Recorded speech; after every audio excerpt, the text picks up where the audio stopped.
ఒక ఆయన ఇప్పుడు చెప్పబోయే మెసేజ్ని చాలా చక్కగా వివరించాడు. మరొక కోణంలోకి తీసుకెళ్ళాడు. నాకు చాలా అది నన్ను ఆకట్టుకుంది. ఆయన అంటాడు, ఈ మార్గం గుండా నువ్వు ప్రయాణం చేయొద్దు, ఈ మార్గము గుండా నువ్వు ప్రయాణం చేయొద్దు. మనమందరము ఈ లోకంలో యాత్రికులమే. పుట్టిన దగ్గర నుంచి గిట్టేంత వరకు కూడా మనం ప్రయాణం చేస్తూనే ఉంటాం ఈ లోకల్లో.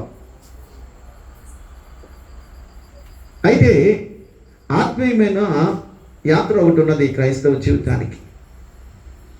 ఆత్మీయమైన జీవితంలో ఎక్కడ కూడా నువ్వు వెనక్కి తిరిగి చూడకూడదు. నువ్వు చేరవలసిన గమ్యానికి నువ్వు చేరాలి. ఎక్కడ ఆగొద్దు అంటాడు దేవాది దేవుడు. ఒక భక్తుడు ఇలా మాట్లాడుతూ, ఈ ఆత్మీయమైన ప్రయాణము ఈ ఫ్లైట్లో ప్రయాణం చేసే ప్రయాణం లాంటిదట.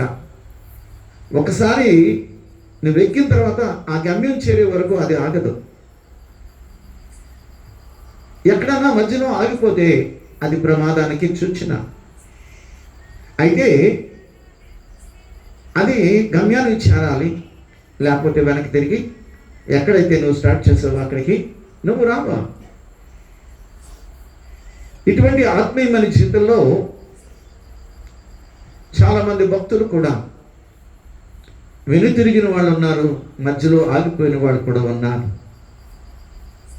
ఎందుకు ఈ మాట చెప్తున్నానంటే, లూకా సువార్త 10వ అధ్యాయము 30 నుంచి 35 వరకు కూడా మనం చదివినట్లయితే అక్కడ యెరూషలేము నుంచి యెరికో పట్టణానికి ప్రయాణం చేసే ఒక వ్యక్తిని మనం చూస్తాం.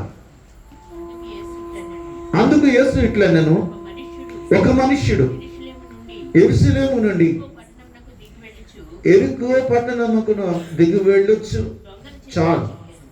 ఆయన యెరూషలేము అనే ఆ పరిశుద్ధ పట్టణం, యెరూషలేము అనే దేవుని కోరుకున్న ఆ పట్టణం నుంచి ఎక్కడికి వెళ్తున్నాడంటే పైకి వెళ్ళటం లేదు, దిగిపోతున్నాడట. ఎక్కడికి వెళ్తున్నాడంటే దేవుడు ఇష్టపడని యెరికో పట్టణానికి వెళుతున్నాడు. అది పరిశుద్ధమైన పట్టణము కాదు, అది పరిశుద్ధమైన స్థలము కాదు. యెరూషలేము పరిశుద్ధ పట్టణానికి సాదృశ్యమైతే యెరికో అపవిత్రతకు గుర్తు. అది యెరూషలేము దేవుని నివాసానికి గుర్తు అయితే, ఈ యెరికో అన్నది సాతాను యొక్క నివాసానికి గుర్తు. ఈ యెరూషలేము పరలోక పట్టణానికి గుర్తు అయితే, ఈ యెరికో నరకానికి సాతాను ఉండే స్థలానికి అది గుర్తు అని మనం చేస్తున్నాం. ఆయన ఎక్కడి నుంచి ప్రయాణం చేస్తున్నాడంటే, ఆయన దేవుని యొక్క స్థలము, దేవుని యొక్క పట్టణం నుంచి నాశనకరమైన యెరికో పట్టణానికి ప్రయాణం చేస్తున్నాడు. అబ్రహాము దేవుడు వాగ్దానం చేసిన కనాను దేశం నుంచి ఆయన కరువు వచ్చిందని ఆయన ఐగుప్తు దేశానికి వెళ్ళాడు. ఐగుప్తు దేశానికి వెళ్ళిన తర్వాత అక్కడ ఆయన చాలా నష్టపోయాడు. యోనా ప్రవక్త దేవుని మాట వెళ్ళలేదు. నినివే పట్టణానికి వెళ్ళమంటే యొప్పోకి వెళ్ళాడు, నష్టపోయాడు. దేవుని యొక్క సన్నిధి నుంచి ఎవరైనా దూరంగా వెళితే నష్టపోవడమే కానీ వారికి అభివృద్ధి ఉండదు, ఆశీర్వాదాలు అంతకంటే ఉండవు. ఇక బలార్జుడైన సంసోను కోసం మనం కానీ మాట్లాడుకున్నట్లయితే, దేవుడు అతని ఇజ్రాయెల్కి న్యాయాధిపతిగా ఉంచాడు. కానీ తను ఏమి కోరుకున్నాడంటే అన్య స్త్రీని కోరుకున్నాడు. అతను నష్టపోయాడు. ఒకవేళ దేవుని పట్టణమైన యెరూషలేము, దేవుడు కోరుకున్న ఆ స్థలం నుంచి నువ్వు దిగజారిపోయి కిందకి వెళుతూ యెరికో పట్టణానికి కానీ నువ్వు ప్రయాణం చేస్తే 4 విషయాలు నీకు తెలియజేస్తున్నాను, చాలా జాగ్రత్తగా గమనించండి. దేవునికి దూరం అయిపోతావు. మొట్టమొదట దేవుని పట్టణం నుంచి నువ్వు ఎక్కడికి వెళ్తున్నావంటే నాశనకరమైన ఆ పట్టణానికి వెళుతున్నామని మనం చేస్తున్నాం. దానికి సూచన ఏంటి అని అంటే 4 రకాలైన సూచన చెప్తాను. మొట్టమొదటిది, ఆగిపోతావు సుమా, ఆటంకపరచబడతావు సుమా. నువ్వు ప్రయాణం చేస్తున్నావు, ఎరుకు పట్టణానికి వెళ్తున్నావు. నువ్వు ఇంతవరకు పొందిన ఆనందము నీకు అక్కడ ఉండదు, మధ్యలోనే నువ్వు ఆపివేయబడతావు. చదువుదాం ఆ మాట. లూకాసు వార్త 10వ అధ్యాయం 30వ వచనాన్ని మనలో చదువుదాం. ఒక మనుషుడు యెరూషలేము నుండి యెరికో పట్టణమునకు దిగి వెళ్ళొచ్చు, దొంగల చేతిలో చిక్కాడు అని ఉన్నది. దొంగల చేతిలో చిక్కాడు, ఆగిపోయాడు అక్కడ. తన ప్రయాణం కొనసాగలేదు. దేవుని సన్నిధి నుంచి నువ్వు ఎక్కడికి వెళ్తున్నావు నాకు తెలియదు, కానీ నీకు ఆటంకాలు ఎదురవుతాయి. నువ్వు చదువుకుంటున్న నీ యొక్క చదువు ఆటంకపరచబడుతుంది. దేవునికి దూరం అయిపోయిన నీ జీవితంలో సంతోషము పోతుంది, సమాధానం పోతుంది. ఎవరి చేతిలో చిక్కాడంటే దొంగల చేతిలో చిక్కాడు. వారు ఆపేశారు. వెళ్ళవలసిన గమ్యానికి ముందే అతను నష్టపోయాడని మనం తెస్తున్నాము. ఆగిపోతావు సుమా. నువ్వు సాగిపోవలసిన నీ ఆత్మీయమైన జీవితంలో నువ్వు ఆగిపోవలసి వస్తుంది. సాతాను నిన్ను పట్టి హింసిస్తుంది. ఇదిగో నిన్ను దోచుకుంటుంది అని మనం చేస్తూ ఉన్నాను. నువ్వు ఆగిపోయావు. నువ్వు సాగిపోవలసిన జీవితంలో నువ్వు ఆగిపోవలసిన పని ఏమున్నది అని అంటే దేవుని యొక్క పట్టణము, దేవుని యొక్క సన్నిధి, దేవుని యొక్క మాట నువ్వు మీరి ఎక్కడికి వెళ్తున్నా అంటే లోకానికి వెళ్ళడానికి ఇష్టపడుతున్నావు. లోకంలో ఉన్న అన్నీ నువ్వు సాధించడానికి ఇష్టపడుతున్నావు. నువ్వు నష్టపోతావు సుమా. నీ వ్యాపారమే కావచ్చు. నువ్వు నష్టపోతున్నావు అంటే నువ్వు ఒక్క మాట నువ్వు గమనించాలి. దేవునికి దూరం అయిపోతున్నావని, దేవుని యొక్క మరి ఆయన యొక్క సన్నిధికి నువ్వు దూరం అయిపోతున్నావని నువ్వు గమనించాలని మనం చేస్తున్నావు. ఇవన్నీ దేనికోసం అంటే నువ్వు దేవునికి దూరంగా అయిపోతున్నావని ఒక సూచనని మనం చేస్తూ ఉన్నా. నువ్వు గమనించు. అబ్రహాము లేకపోతే సంసోను, లేదు యోనా నష్టపోయాడండి. తన జీవితంలో దేవుని మాటకి లోబడక యొప్పకి వెళ్ళినప్పుడు సముద్రము అలలు యొప్పే తర్షీషు అనే వాడనికి యొప్పేకి వెళ్ళిపోతున్నాడు. అక్కడ ఏమైంది అంటే అతని వలన ఆ వాడలో ఉన్న వాడికి ప్రమాదం జరిగింది. వారు వ్యాపారం చేసిన ప్రతిదీ కూడా సముద్రంలో పారవేశారు. వాడని తెలుగు చేద్దామని. ఇతని వల్లే కదా అతను నష్టపోవడమే కాదు, అనేకులు నష్టపోయారు. నువ్వు దేవుని సన్నిధిలో ఉంటే అనేకులకి నీకు బలము. నీవు దేవుని సన్నిధిలో ప్రార్థన చేస్తే అనేకులు ఆశీర్వదింపబడతా. నువ్వు ఒక్క అడుగు తప్పటడుగు వేసేవనుకో, తప్పటడుగు వేస్తే నీ వల్ల అనేకులు నష్టపోతున్నారని మనం చేస్తున్నా. నేను ఆదివారం నాడు దావీదు ఇజ్రాయేలు ప్రజలను లెక్కించొద్దంటే లెక్కించాడు. సాతాను తనని ప్రేరేపించిందట. అందువలన దేవాది దేవుని యొక్క కోపము రగిలింది. 70,000 మంది ఆ రోజు తెగులు చేత చనిపోయారు. మనం చేసిన ఆ ఒక్క పొరపాటే, నువ్వు చేసిన ఆ ఒక్క పొరపాటే. దేవుని దగ్గర ఉండవలసిన నువ్వు దేవునికి దూరం అయిపోతుంటే నీతో పాటు నీ కుటుంబం పాడైపోతుంది. నీతో పాటు నువ్వే కాదండి, అనేకులు నీ గురించి బాధపడవలసి వస్తుంది. దయచేసి గమనించాలని మనం చేస్తున్నాను. మధ్యలో ఆటంకం ఏర్పడుతుంది. మధ్యలో నువ్వు నీ యొక్క సమస్తాన్ని కోల్పోయే పరిస్థితి ఏర్పడుతుంది. దేవాది దేవుడు నీతో మాట్లాడుతున్నాడు. ఈరోజు నువ్వు ఆటంకపరచబడతావు. ఆ ఎరుకోకు వెళుతున్న ఆ వ్యక్తి యొక్క జీవితం చూస్తే దొంగలట అతన్ని దోచుకున్నారు అని ఉన్నది. దొంగలు అతన్ని దోచుకున్నారు. ఈరోజు నువ్వు దోచుకోబడతావు సుమా. ఆటంకపరచబడతావు. నీ ఆనందం కోల్పోతావు. నీ ఆనందం ఉంటుందా? సంతోషం ఉంటుందా? సమాధానం ఉంటుందా? లేదే. ఏమయ్యావు? నువ్వు ఆటంకపరచబడ్డమే కాదు, నువ్వు కొట్టబడ్డావు. ఎక్కడ కూడా ఖాళీ లేదు. శరీరం అంతా మరి పట్టబడ్డాడు. శరీరం అంతా మరి గాయాలు. నువ్వు అనుకున్నావేమో దేవుని సన్నిధి నుంచి నేను వెళ్తాను, ఏదో వ్యాపారం చేస్తాను, దేవుని సన్నిధిని విడిచిపెడతాను, దేవుని యొక్క ఆ సహవాసాన్ని విడిచిపెడతాను, పర్వాలేదులే అని అనుకుంటున్నామేమో. కానీ కొంత దిగుడుగా ఉన్నా అది బాగానే దిగుతాం. అంటే ఎక్కడ ఉన్నది కొంచెం కష్టమే. ఒక పర్వతాన్ని ఎక్కాలంటే కష్టమే, అక్కడి నుంచి దిగాలంటే చాలా సులభం. దేవుని దగ్గర నుంచి ఎరుకు అంటే దిగిపోతున్నాడట. దిగడం అంటే చాలా సులభమే, బాగున్నది అని అనుకుంటాం. కానీ నువ్వు ఆటంకపరచబడ్డవే కదా, నువ్వు ఆనందాన్ని కోల్పోతావని మనం చేస్తున్నా. నీకున్న సంతోషాన్ని కోల్పోతావు. నువ్వేమవుతున్నావు అంటే నీకు ఆరోగ్యం కోల్పోతావు. ఆరోగ్యం కోల్పోతావని, ఆనందాన్ని కోల్పోతావు, ఆరోగ్యాన్ని కోల్పోతావు. ఉన్నదా ఆరోగ్యం? లేదండి. కొట్టబడ్డాడు, కొన ఊపిరితో ఉన్నాడు, కొన ఊపిరితో ఉన్నాడు, బ్రతికే ఉన్నాడు. కానీ బ్రతుకుతాను అన్న ఆశ మాత్రం అతనిలో లేదు. అంటే ఆనందం కోల్పోయాడు, ఏమండి, ఆరోగ్యం కోల్పోయాడు, ఆశ కూడా కోల్పోయాడు. ఆశ లేదు, ఇప్పుడు బ్రతుకుతాననే ఆశ లేదు, కొన ఊపిరితో ఉన్నాడు. ఎవరన్నా ఆయనకి పరిచయం చేస్తే, ఆయనని ఎవరన్నా కాపాడితే ఆశ వస్తుంది. ఇప్పుడు లేదు, కొన ఊపిరి, తెచ్చుకున్నదంతా దోచపడ్డది. కొట్టబడ్డాడు, ఆనందం పోయింది, ఏమండి, ఆరోగ్యం పోయింది, ఆశ అంటే లేనే లేదు. ఇటువంటి పరిస్థితిలో ఆయన నష్టపోయాడని మనం చేస్తా ఉన్నా.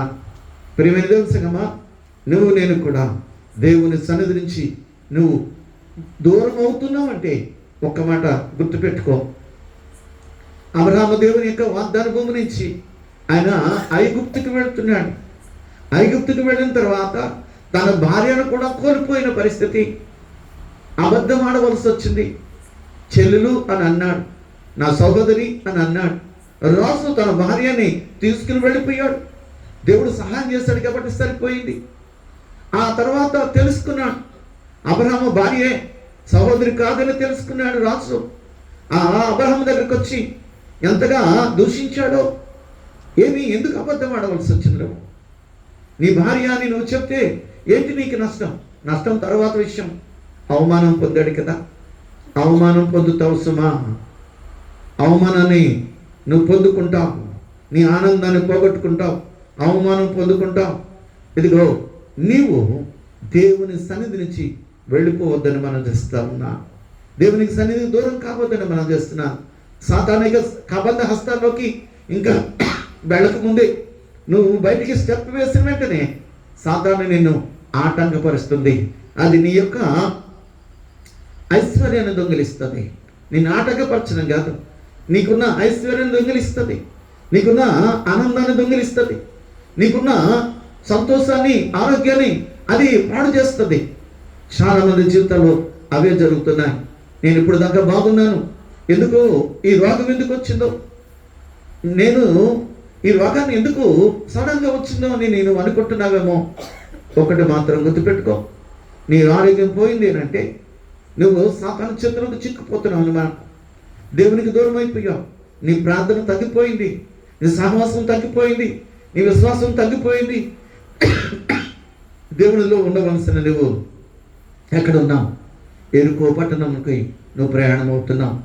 అక్కడ అది సరైన స్థలం కాదండి. నువ్వు దేవుని స్థలాన్ని విడిచిపెట్టి సాతాను స్థలానికి వెళుతున్నావని మాత్రం గుర్తుపెట్టుకో. నేను ఎక్కడ వెళుతున్నానండి? నేను బాగానే ఉన్నాను కదా నువ్వు అనుకుంటున్నావు. బాగుంటే దేవునికి ఆశీర్వాదాలు, దేవునికి దీవెనలేవి. ఎందుకు ఈ నష్టం కలిగింది, ఎందుకు ఈ కష్టం కలిగింది? దేవుని వైపు చూస్తామని కదా. దేవాది దేవుడు నీతో ఈరోజు మాట్లాడుతున్నాడు. నువ్వు ఆ నష్టాన్ని కొని తెచ్చుకోవద్దు, ఆ దెబ్బలు నువ్వు తినొద్దు, ఆరోగ్యం పాడు చేసుకోవద్దు. నీ ఐశ్వర్యాన్ని నువ్వు దొంగిలించడానికి ఎవరి చేతికి నువ్వు అప్పగించబడకూడదని మనం చేస్తా ఉన్నా. నీకు దేవుడు ఐశ్వర్యం ఇచ్చాడు, ఆరోగ్యం ఇచ్చాడు, నెమ్మది ఇచ్చాడు, కొన ఊపిరితో ఉన్నాడు. ఎవరు వస్తారా అని ఎదురు చూస్తూ ఉన్నాడు. ఏమండి, బలార్జుడైన సింహబలుడు సంసోను, దేవుడు అతను ఎన్నుకున్నాడు, అతను ఏర్పాటు చేసుకున్నాడు. అతని బలము దేవుడు ఇచ్చిందే. ఆ బలాన్ని అతను పోగొట్టుకున్నాడు. ఆఖరికి కన్నులు ఊడబెరికేశారు. ఎక్కడున్నాడు అంటే ఆయన తిరగలి రాయిని విసురుతున్నాడు. లేకపోతే గానుగుని విసురుతూ ఉన్నాడు. అదే నువ్వు నేను కూడా గమనించవలసింది ఏంటంటే, మనం వేసే ప్రతి స్టెప్ దేవునికి దూరంగా ఉన్నదా, దేవునికి దగ్గరగా ఉన్నదని ఒకసారి మనం ఆలోచన చేయాలని మనం చేస్తూ ఉన్నాం.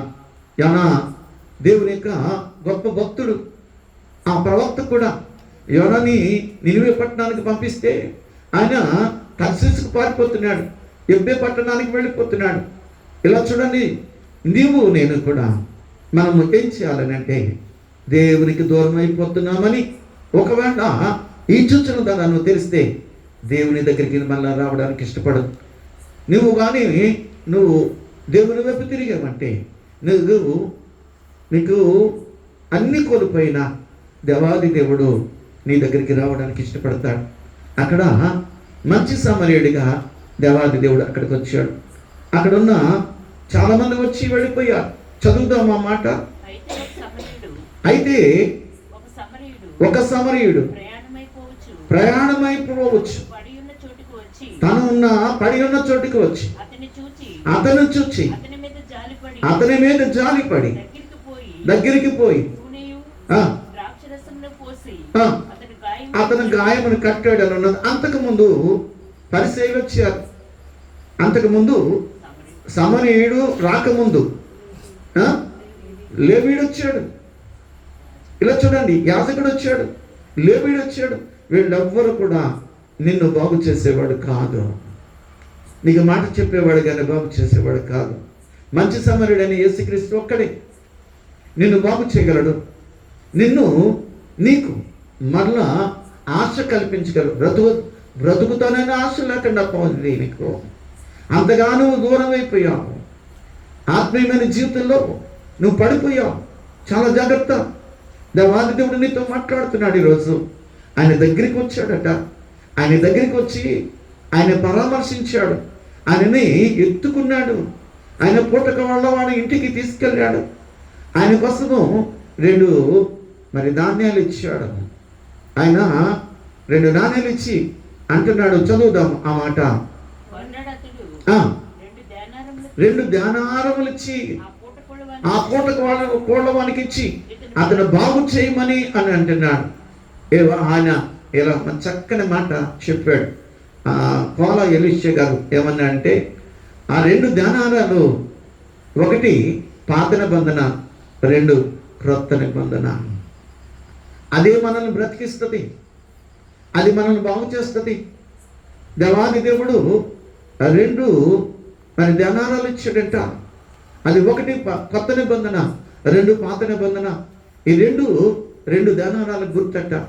అది నిన్ను బాగు చేయడానికి దేవాది దేవుడు ఈరోజు నీతో మాట్లాడడానికి అది నీకు ఇచ్చిన ఆ 2 ధ్యానారాలని మనం చేస్తున్నాను. పాత నిబంధన ఒక ధ్యానారం అయితే, క్రొత్త నిబంధన మరొక ధ్యానారం.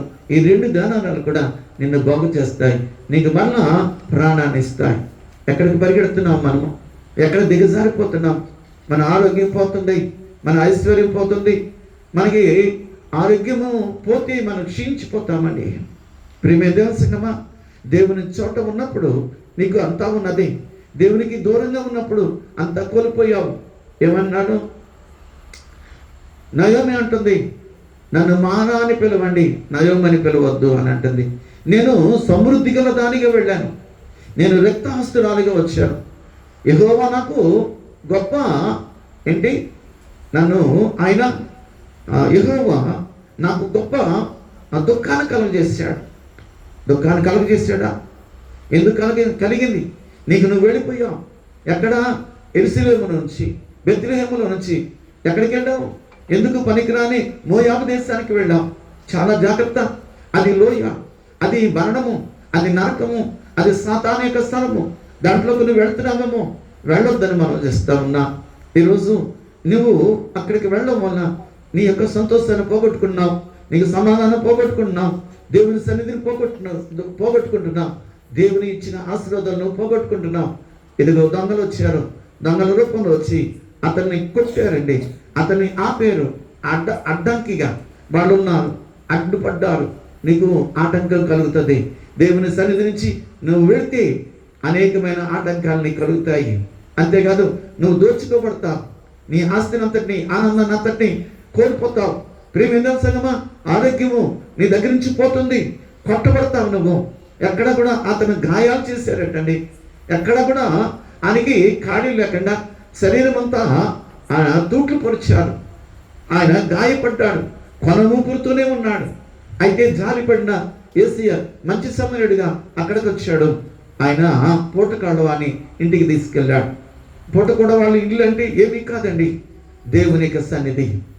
అక్కడ ఉన్న పూటకూడ వాడు అంటే అక్కడ నీకు భోజనం పెట్టి నిన్ను స్వస్థపరిచేవాడు ఎవరన్నా ఉన్నారంటే ఇదిగో దేవుని యొక్క సేవకుడు అక్కడ ఉన్నాడు.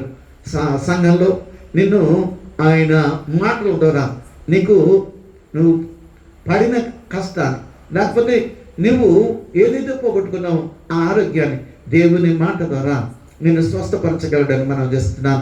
నువ్వు పోగొట్టుకున్న సమస్తాన్ని కూడా దేవుని మాట ద్వారా నిన్ను బలపరచగలడు. మళ్ళా దాన్ని నువ్వు పొందుకోగలవు. ఆ పూటకోవడం వాళ్ళు ఎవరో కాదు, దేవుని యొక్క సేవకుడు. ఆ ఇల్లు ఏదో కాదు, అది దేవుని యొక్క సన్నిధి. పోగొట్టుకోవద్దు, వెళ్ళిపోవద్దు. దేవునికి దూరంగా వెళ్ళిపోతే నీకు మొట్టమొదట నీకు కనిపించేది ఏంటంటే ఆటంకాలు ఎదురవుతాయి. అప్పుడు దాకా బాగుంది నీ జీవితం, అప్పుడు దాకా సజీవంగా అంటే సజావుగా సాగింది, అప్పుడు దాకా నువ్వు ఎంతగానో ఆనందించావు. ఒక్కొక్కటి నువ్వు కోల్పోతున్నావు అని మనం చేస్తున్నాం. జాగ్రత్త. ఇప్పుడు నువ్వు చేయవలసింది ఏంటో తెలుసా? మళ్ళా దేవుని కృపను బట్టి లేచి ప్రార్థన చేయి, లేచి ప్రార్థన చేయి, లేచి ప్రార్థన చేయి. దేవుని సన్నిధికి సరిగ్గా వెళ్ళలేకపోతున్నావేమో, నాకు బాగానే ఉన్నది, నా జీవితం బాగానే ఉన్నది అని దేవునికి దూరం అయిపోతున్నావు. ప్రార్థన చేసే ఈ గృహంలో ప్రార్థన తక్కువైతే నువ్వు నష్టపోతావు. చాలా జాగ్రత్త. రాత్రిపూట నీకెందుకు చెడ్డ కళ్ళు వస్తాయో తెలుసా? దేవునికి ప్రార్థన చేయకుండా నువ్వు పడుకుంటావు. దేవునికి ప్రార్థన చేసినప్పుడు చూడు, నువ్వు ప్రార్థన చేసి చూడు, నువ్వు ప్రార్థన చేసి పడుకో, చక్కని దర్శనాలు, చక్కని కళలు వస్తాయి. అంతా నీదే అన్నట్టుగా లోకమంతా తిరిగేసేసి ఇదిగో నాకు చెడ్డ కళ్ళు వస్తున్నాయి, నన్ను ఏదో తరుగుతుంది, నన్ను కుక్కలు తరుగుతున్నాయి, ఆ పాములేమో నా వెంట పడుతున్నాయి, ఇవన్నీ కూడా ఏంటండి? ఇవేంటి? సాతాను నిన్ను వెంబడిస్తుంది. దేవుని సన్నిధిలో ఉన్న నీవు, దేవునికి దగ్గరగా ఉన్న నీవు, ఇవేంటి చుచ్చునులు? దేవునికి దూరం కాలేదారా? దేవునికి దూరంగా అయిపోయావు, సాతానికి దగ్గర అయ్యావు. కోల్పోతున్నావు సమా, ఒకటొకటి నువ్వు కోల్పోతున్నావు. మళ్ళా నిలబెట్టుకో. దేవాది దేవుడు కనికరించి ఈ మాట నీతో చెప్తున్నాడు. దేవాది దేవుడు నీతో మాట్లాడుతున్న మాటని నువ్వు గమనించాలని మనం చేస్తా ఉన్నా. నువ్వు ఎక్కడి నుంచి వెళ్తున్నావు? దేవుని యొక్క స్థలం నుంచి వెళ్తున్నావు, దేవుని యొక్క సన్నిధి నుంచి వెళ్తున్నావు.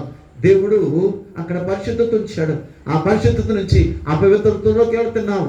దేవుని యొక్క ఆ పట్టణము అది పరలోకానికి సాదృశ్యము. అయితే నీవు ఎక్కడికి వెళ్తున్నావు? ఎరుకో పట్టణం అన్నది అది నరకానికి సాదృశ్యం. నరకానికి దగ్గరగా వెళ్తున్నావా? దాన్ని నువ్వు కోరుకుంటున్నావా? ఒక్కసారి ఆలోచన చేయాలని మనం చేస్తా ఉన్నా. ఎక్కడికి వెళ్తున్నాం? మొట్టమొదటి నువ్వు ఆటంకపరచబడతావు. చాలా జాగ్రత్త. ఫ్లైట్ ఆగిందంటే అది ప్రమాదానికి వచ్చిన హైజాకింగ్ అని అవ్వచ్చు. ఎక్కడికో నేను తీసుకెళ్తాడు. ఇదంతా సాతాను యొక్క తలంపు. నీ ప్రాణాలు తీయడానికి వాడు వెనకాడడు. ఎందుకు అని అంటే నువ్వు దేవుని యొక్క సన్నిధి నుంచి సరి అయిన దారికి నువ్వు వెళ్ళలేదన్నమాట. అలాగ నువ్వు ప్రయాణం చేయడానికి వీల్లేదు. ఆ దారిలో కూడా నువ్వు ప్రయాణం చేయడానికి వీల్లేదు. దేవాది దేవుడు చెబుతున్నాడు, నువ్వు యెరూషలేములో ఉన్నావు, ఎరుకో అనే పట్టణానికి నువ్వు ప్రయాణం చేయడానికి వీలు లేదని దేవాది దేవుడు మనం చేస్తూ ఉన్నాడు. అక్కడ నువ్వు ఆటంకపరచబడతావు, నీ ఆరోగ్యం పోతుంది, నీ ఐశ్వర్యం కోల్పోతావు, నీకున్న ఆనందాన్ని పోగొట్టుకుంటావు, నీకు ఆశ లేకుండా పోతుంది, ఆఖరికి నశించిపోతావు. అందుకని దేవాది దేవుడు చెప్తున్నాడు ఈరోజు, ఎక్కడ తప్పిపోయామో, ఎక్కడ ఆగిపోయామో, ఎక్కడ ప్రార్థన జీవితము మరి కుంటుపడిపోయిందో దేవుని సన్నిధికి వెళదాములే అని నువ్వు ఆగిపోయావా? అక్కడి నుంచి మొదలవుతుంది నీకు. ఎందుకంటే దేవునికి ఇంకా ఇంకా ఇంకా దూరంగా వెళ్ళిపోతావు. నువ్వు ఒక రోజున బలం తెచ్చుకో, అయ్యో నేను ఆగిపోయాను, నేను దేవుని సన్నిధికి వెళ్ళాలి, నేను ప్రార్థన చేయడం మానేశాను, బైబిల్ చదవడం మానేశాను, నేను బైబిల్ చదవాలి, దేవునికి ప్రార్థన చేయాలి, అనేకుల కొరకు నేను ప్రార్థన చేయాలి, నా కుటుంబం కొరకు ప్రార్థన చేయాలి, నా బిడ్డల కొరకు ప్రార్థన చేయాలి, నా మార్గం తప్పిపోయానని నువ్వు గమనించాలని మనం చేస్తా ఉన్నాం. ప్రియమైన దేవుని సంగమా, అబ్రహాముని మనలో దేవుడు ఆశీర్వదించిన రీతిగా ఇదిగో కొట్టబడిన ఆ వ్యక్తిని దేవాది దేవుడు మంచి సమరుడిగా దేవాది దేవుడు అతన్ని ఆదరించిన రీతిగా కొట్టబడని నిన్ను నన్ను కూడా దేవుడు ఆదరించడానికి ఇష్టపడుతున్నాడు. జారిపోయిన పడిపోయిన నీ జీవితాన్ని మళ్ళా నిలబెట్టడానికి ఇష్టపడుతున్నాడు. లేగు, లేచి దేవుని సన్నిధికి రా, లే, ప్రార్థన చేయి, లేచి బైబిల్ చదువు, లేచి కన్నీరు కార్చు. నీ బిడ్డల కొరకు, నీ కుటుంబం కొరకు, నీ జీవితం కొరకు నువ్వు ప్రార్థన చేయవలసిన అవసరం ఉన్నదని మనం చేస్తున్నా. జారిపోవద్దు, ఎరుకో పట్టణం ఇంక వెళ్ళిపోవద్దు. అది దేవుడు శపించిన పట్టణము. ఆ పట్టణంలో నువ్వు వ్యాపారం చేయడానికి వెళ్ళదు. అక్కడ నీకు నష్టమే కానీ, అక్కడ నీ ప్రాణహానే కానీ మరేమీ లేదని మనం చేస్తూ ఉన్నాం. నీ పిల్లల కొరకు కన్నీరు కార్చవలసిన సమయంలో నువ్వు కన్నీరు కార్చకపోతే వాళ్ళు నష్టపోతారు. అమ్మా, వారు నష్టపోతారు. అందుకోసం నువ్వు ప్రార్థన చేయాలి, నువ్వు కన్నీరు కార్చాలి. నీ వ్యాపారం ఒకవేళ సరిగ్గా సాగటం లేదేమో, నువ్వు ప్రార్థన చేయి. ఆ ప్రార్థన తక్కువైపోయింది. ఆ ప్రార్థన నీ జీవితానికి గొప్ప బలం అండి. నీ పరిస్థితులు మార్చేస్తుంది ఆ ప్రార్థన. అందుకోసమని లేగుద్దాం. మనందరూ కూడా మన జీవితాన్ని మనం కట్టుకుందాం. ఎరుకో వైపు నువ్వు అడుగు వేసావు, నువ్వు నష్టపోయావు నీకు తెలుసు. నీ ఆరోగ్యం పోయిందని నీకు తెలుసు. నీ ఆనందం కోల్పోయావో నీకు తెలుసు. నీ ఇంటిలో అంతకుముందున్న సంతోషం లేదని తెలుసు. ప్రార్థన జీవితం లేదని తెలుసు. నీకు తెలుసు కూడా. మళ్ళీ నువ్వు లేవలేకపోతే నువ్వు మరి దేవునికి ఇంకా శాశ్వతంగా దూరం అయిపోతావు. అందుని బట్టి మనమందరం కూడా దేవునికి దగ్గరగా ఉందాం. దేవుడి మాటలు దీవించును గాక. ఆమేన్. మనం ప్రార్థన చేసుకుందాం. నిలబడదాం.